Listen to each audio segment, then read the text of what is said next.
नमस्कार। श्रीमद् वाल्मीकि रामायण अखंड पाठ के अंतर्गत आज हम पढ़ने जा रहे हैं त्रयोदश अर्थात 13वां सर्ग उत्तरकांड से।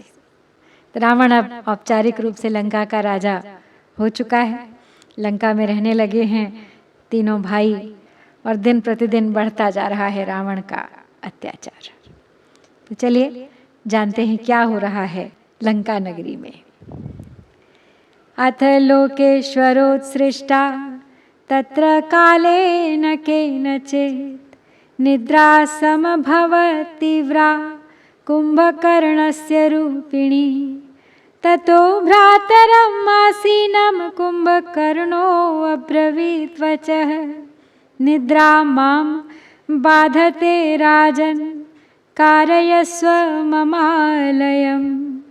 विनियुक्तास्ततो राज्ञा शिल्पिनो विश्वकर्मवः विस्तीर्णं योजनं स्निग्धं ततो द्विगुणम् आयतं दर्शनीयं निराबाधं कुम्भकर्णस्य चक्रिरे स्फाटिकैः काञ्चनैश्चित्रैः स्तम्भैः सर्वत्र शोभितम्। वैदूर्यकृतसोपानं किङ्किणीजालकं तथा दान्ततोरणविन्यस्तं वज्रस्फटिकवेदिकम्। तो अगस्त्य जी आगे कहते हैं कि रघुनंदन, कुछ काल बीतने पर लोकेश्वर ब्रह्मा जी की भेजी हुई निद्रा जम्हाई आदि के रूप में मूर्तिमती हुई और कुंभकर्ण के भीतर तीव्र वेग से प्रकट हो गई। तब कुंभकर्ण ने पास ही बैठे हुए अपने भाई रावण से कहा, राजन, मुझे नींद सता रही है, अतः मेरे लिए शयन करने योग्य घर बनवा दें। तो यह सुनकर राक्षस राज ने विश्वकर्मा के समान सुयोग्य शिल्पियों को घर बनाने के लिए आज्ञा दे दी। उन शिल्पियों ने 2 योजन लंबा और 1 योजन चौड़ा चिकना घर बनाया जो देखने ही योग्य था। उसमें किसी प्रकार की बाधा का अनुभव नहीं होता था। उसमें सर्वत्र स्फटिक मणि एवं सुवर्ण के बने हुए खंभे लगे थे जो उस भवन की शोभा बढ़ा रहे थे। उसमें नीलम की सीढ़ियां बनी थीं, सब ओर घुंघरूदार झालरें लगाई गई थीं। उसका सदर फाटक हाथी दांत का बना हुआ था और हीरे तथा स्फटिक मणि की वेदी एवं चबूतरे शोभा दे रहे थे। मनोहरम सर्वसुखम कारयामास राक्षसः सर्वत्र सुखदम नित्यम मेरोह पुण्यां गुहामिव। तत्र निद्राम समाविष्टः कुम्भकर्णो महाबलः बहून्यब्दसहस्राणि शयानो न च बुध्यते। निद्राभिभूते तु तदा कुम्भकर्णे दशाननः देवर्षि यक्षगन्धर्वान् संजघ्ने हि निरङ्कुशः। उद्यानानि विचित्राणि नन्दनादीनि यानि च तानि गत्वा सुसंक्रुद्धो भिनत्ति स्म दशाननः। नदीं गजैव क्रीडन् वृक्षान् वायुरिव क्षिपन् नगान् वज्रैवोत्सृष्टो विध्वंसयति राक्षसः। तो कुंभकर्ण के लिए विशिष्ट भवन बनाया गया सोने के लिए। वो भवन सब प्रकार से सुखद एवं मनोहर था। मेरु की पुण्यमयी गुफा के समान सदा सर्वत्र सुख प्रदान करने वाला था। राक्षस राज रावण ने कुंभकर्ण के लिए ऐसा सुंदर एवं सुविधाजनक शयनागार बनवाया। महाबली कुंभकर्ण उस घर में जाकर निद्रा के वशीभूत हो कई हजार वर्षों तक सोता रहा, जाग ही नहीं पाता था। तो जब कुंभकर्ण निद्रा से अभिभूत होकर सो गया, तब दशमुख रावण उच्छृंखल हो देवताओं, ऋषियों, यक्षों और गंधर्वों के समूहों को मारने तथा पीड़ा देने लगा। देवताओं के नंदन वन आदि जो विचित्र उद्यान थे, उनमें जाकर दशानन अत्यंत कुपित हो उन सबको उजाड़ देता था। वह राक्षस नदी में हाथी की भांति क्रीड़ा करता हुआ उसकी धाराओं को छिन्न भिन्न कर देता था। वृक्षों को वायु की भांति झकझोरता हुआ उखाड़ फेंकता था और पर्वतों को इंद्र के हाथ से छूटे हुए वज्र की भांति तोड़ फोड़ डालता था। तथा वृत्तम तु विज्ञाय दशग्रीवम धनेश्वरः कुलानुरूपम धर्मज्ञो वृत्तम संस्मृत्य चात्मनः सौभ्रातृदर्शनार्थं तु दूतं वैश्रवणस्तदा लंकाम संप्रेषयामास दशग्रीवस्य वैहितं स गत्वा नगरीं लंकामाससाद विभीषणम् मानितस्तेन धर्मेण पृष्टश्चागमनं प्रति पृष्ट्वा च कुशलं राज्ञो ज्ञातीनां च विभीषणः सभायां दर्शयामास तमासीनं दशाननं स दृष्ट्वा तत्र राजानं दीप्यमानं स्वतेजसा जयेति वाचा संपूज्य तूष्णीं समभिवर्तत। तो दशग्रीव के इस निरंकुश बर्ताव का समाचार पाकर धन के स्वामी धर्मज्ञ कुबेर ने अपने कुल के अनुरूप आचार व्यवहार का विचार करके उत्तम भ्रातृ प्रेम का परिचय देने के लिए लंका में एक दूत भेजा। उनका उद्देश्य यह था कि मैं रावण को उसके हित की बात बताकर राह पर ले आऊं। वह दूत लंकापुरी में जाकर पहले विभीषण से मिला। विभीषण ने धर्म के अनुसार उसका सत्कार किया और लंका में आने का कारण पूछा। फिर बंधु बांधवों का कुशल समाचार पूछकर विभीषण ने उस दूत को ले जाकर राजसभा में बैठे हुए रावण से मिलाया। राजा रावण सभा में अपने तेज से उद्दीप्त हो रहा था। उसे देखकर दूत ने महाराज की जय हो ऐसा कहकर वाणी द्वारा उसका सत्कार किया और फिर वह कुछ देर तक चुपचाप खड़ा रहा। स तत्रोत्तम पर्यंके वरास्तरण शोभिते उपविष्टम दशग्रीवम दूतो वाक्यमथ ब्रवीत् राजन् वदामि ते सर्वं भ्राता तव यदब्रवीत् उभयोः सदृशं वीर वृत्तस्य च कुलस्य च साधु पर्याप्तमेतावत् कृत्यश्चारित्र संग्रहः साधु धर्मे व्यवस्थानं क्रियताम यदि शक्यते दृष्टं मे नंदनं भग्नं ऋषयो निहताः श्रुताः देवतानां समुद्योगस्त्वत्तो राजन्मया श्रुतः निराकृतश्च बहुशस्त्वयाहं राक्षसाधिप सापराधोऽपि बालो हि रक्षितव्यः स्वबान्धवैः। तो वो दूत महाराज की जय हो ऐसा कहकर पहुंच गया। कुछ देर चुपचाप खड़ा रहा। तत्पश्चात उत्तम बिछौने से सुशोभित एक श्रेष्ठ पलंग पर बैठे हुए दशग्रीव से उस दूत ने इस प्रकार कहा, वीर महाराज, आपके भाई धनाध्यक्ष कुबेर ने मुझे आपके पास भेजा है और जो संदेश उन्होंने दिया है वह माता पिता दोनों के कुल तथा सदाचार के अनुरूप है। मैं उसे पूर्ण रूप से आपको बता रहा हूँ, सुनिए। हे दशग्रीव, तुमने अब तक जो कुछ कुकृत्य किया है इतना ही बहुत है। अब तो तुम्हें भली भांति सदाचार का संग्रह करना चाहिए। यदि हो सके तो धर्म के मार्ग पर स्थित रहो, यही तुम्हारे लिए अच्छा होगा। तुमने नंदन वन को उजाड़ दिया, यह मैंने अपनी आंखों देखा है। तुम्हारे द्वारा बहुत से ऋषियों का वध हुआ है, यह भी मेरे सुनने में आया है। राजन इससे तंग आकर डा लेना चाहते हैं। मैंने सुना है कि तुम्हारे विरुद्ध देवताओं का उद्योग आरंभ हो गया है। तो हे राक्षस राज, तुमने कई बार मेरा भी तिरस्कार किया है। तथापि यदि बालक अपराध कर दे तो भी अपने बंधु बांधवों को तो उसकी रक्षा ही करनी चाहिए। इसीलिए मैं तुम्हें हितकारक सलाह दे रहा हूँ।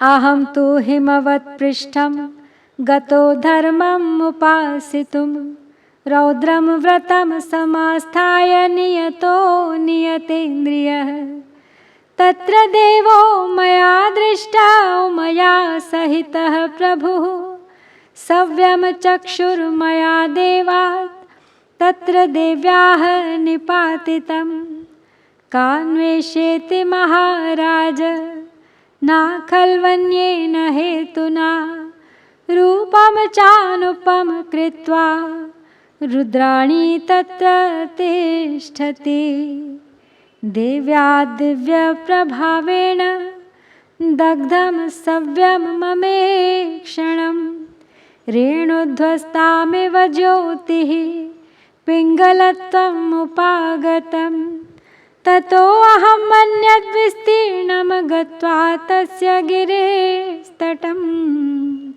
तूष्णीं वर्षशतान्यष्टौ समधारं महाव्रतम। तो आगे कहता है वो दूत कुबेर की ओर से कि मैं शौच संतोष आदि नियमों के पालन और इंद्रिय संयम पूर्वक रौद्र व्रत का आश्रय ले धर्म का अनुष्ठान करने के लिए हिमालय के एक शिखर पर गया था। वहाँ मुझे उमा सहित भगवान महादेव जी का दर्शन हुआ। महाराज, उस समय मैंने केवल यह जानने के लिए कि देखूं ये कौन है, दैववश देवी पार्वती पर अपनी बाईं दृष्टि डाली थी।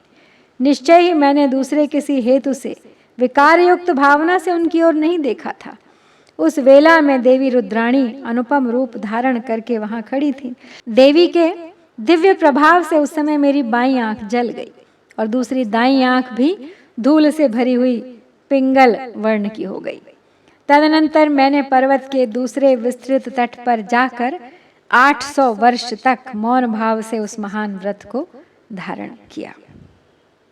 समाप्ते नियमे तस्मिंस्तत्र देवो महेश्वरः ततः प्रीतेन मनसा प्राह वाक्यम् इदं प्रभुः प्रीतो अस्मि तव धर्मज्ञ तपसानेन सुव्रत मया चैतव्रतं चीर्णं त्वया चैव धनाधिप तृतीयः पुरुषो नास्ति यश्चरेत् व्रतमीदृशं व्रतं सुदुष्करं हे तन्मयैवोत्पादितं पुरा तत्सखित्वं मया सौम्य रोचयस्व धनेश्वर तपसा निर्जितश्चैव सखा भव ममानघ। आगे बता रहे हैं कुबेर महादेव और माता पार्वती की महिमा बताते हुए कहते हैं कि तदनंतर मैंने पर्वत के दूसरे विस्तृत तट पर जाकर 800 वर्षों तक मौन भाव से उस महान व्रत को धारण किया। उस नियम के समाप्त होने पर भगवान महेश्वर देव ने मुझे दर्शन दिया और प्रसन्न मन से कहा, उत्तम व्रत का पालन करने वाले धर्मज्ञ धनेश्वर, मैं तुम्हारी इस तपस्या से बहुत संतुष्ट हूँ। एक तो मैंने इस व्रत का आचरण किया है और दूसरे तुमने, तीसरा कोई ऐसा पुरुष नहीं है जो ऐसे कठोर व्रत का पालन कर सके। इस अत्यंत दुष्कर व्रत को पूर्व काल में मैंने ही प्रकट किया था। अतः हे सौम्य धनेश्वर, अब तुम मेरे साथ मित्रता का संबंध स्थापित करो। यह संबंध तुम्हें पसंद आना चाहिए। अनघ, तुमने अपने तप से मुझे जीत लिया है, अतः मेरा मित्र बनकर रहो। देव्या दग्धम प्रभावेण यच्च सव्यम तवेक्षणं पैंगल्यम यदवाप्तम हि देव्या रूप निरीक्षणात् एकाक्ष पिंगलीत्येव नाम स्थास्यति शाश्वतम् एवं तेन सखित्वं च प्राप्यानुज्ञां च शंकरात् आगतेन मया चैवं श्रुतस्ते पापनिश्चयः तदधर्मिष्ठ संयोगान्निवर्त